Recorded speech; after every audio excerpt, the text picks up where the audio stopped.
ਕਿ ਤੈਨੂੰ ਭੀੜ ਪਵੇ।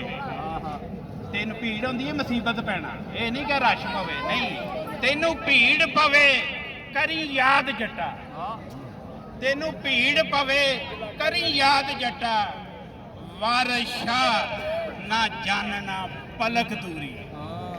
ਯਾਨੀ ਕਿ ਵਾਰਿਸ ਸ਼ਾਹ ਨੂੰ ਇਹ ਨਾ ਸਮਝੀ ਕਿ ਇੱਕ ਪਲਕ ਦੀ ਦੂਰ ਤੇ ਵੀ ਹੈ, ਉਹ ਤੇਰੇ ਨਾਲ ਹੀ ਹੈ। ਇਸ ਲਈ ਉਹਨਾਂ ਫਰਮਾਇਆ ਸੀ ਕਿ ਤੈਨੂੰ ਭੀੜ ਪਵੇ ਕਰੀ ਯਾਦ ਜੱਟਾ, ਵਾਰਿਸ ਸ਼ਾਹ ਨਾ ਜਾਣਨਾ ਪਲਕ ਦੂਰੀ।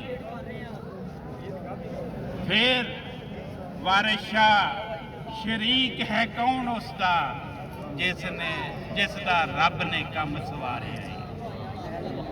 ਅਸੀਂ ਸਮਝਦੇ ਹੋ ਰਿਹਾ ਆਪ ਹੀ ਸਾਡੇ ਬੜੇ ਅਸੀਂ ਸਿਆਣੇ ਆ, ਬੜੇ ਪੜ੍ਹੇ ਲਿਖੇ ਆ, ਇਹ ਸਾਰੇ ਕੰਮ ਮੈਂ ਹੀ ਪਿਆ ਕਰਨਾ ਵਾ, ਇਹ ਸਾਰਾ ਟੱਬਰ ਮੈਂ ਹੀ ਟੋਰੀ ਜਾਣਾ। ਉਹਨੇ ਕਿਹਾ ਨਾ ਭਾਈ, ਵਾਰਿਸ ਸ਼ਾਹ ਤੇ ਫਰਮਾਂਦਾ ਉਹ ਬੇਵਾਰਸੇ ਕਰਕੇ ਮਾਰਦਾ, ਉਹ ਜੇ ਤੈਨੂੰ ਮਾਰਨ ਲੱਗੇ ਪਹਿਲਾਂ ਤੇਰੇ ਵਾਰਸਾਂ ਨੂੰ ਮਾਰਦਾ। ਵਾਰਿਸ ਸ਼ਾਹ ਨਾ ਮਾਣ ਕਰੀ ਵਾਰਸ, ਰੱਬ ਬੇਵਾਰਸ ਕਰ। ਵਾਰਿਸ ਸ਼ਾਹ ਨਾ ਮਾਣ ਕਰੀ ਵਾਰਸਾਂ ਦਾ, ਉਹ ਬੇਵਾਰਸਾ ਕਰਕੇ ਮਾਰਦਾ। ਵਾਹ ਵਾਹ ਵਾਹ, ਰੱਬ ਬੇਵਾਰਸ ਕਰ ਮਾਰਦਾ।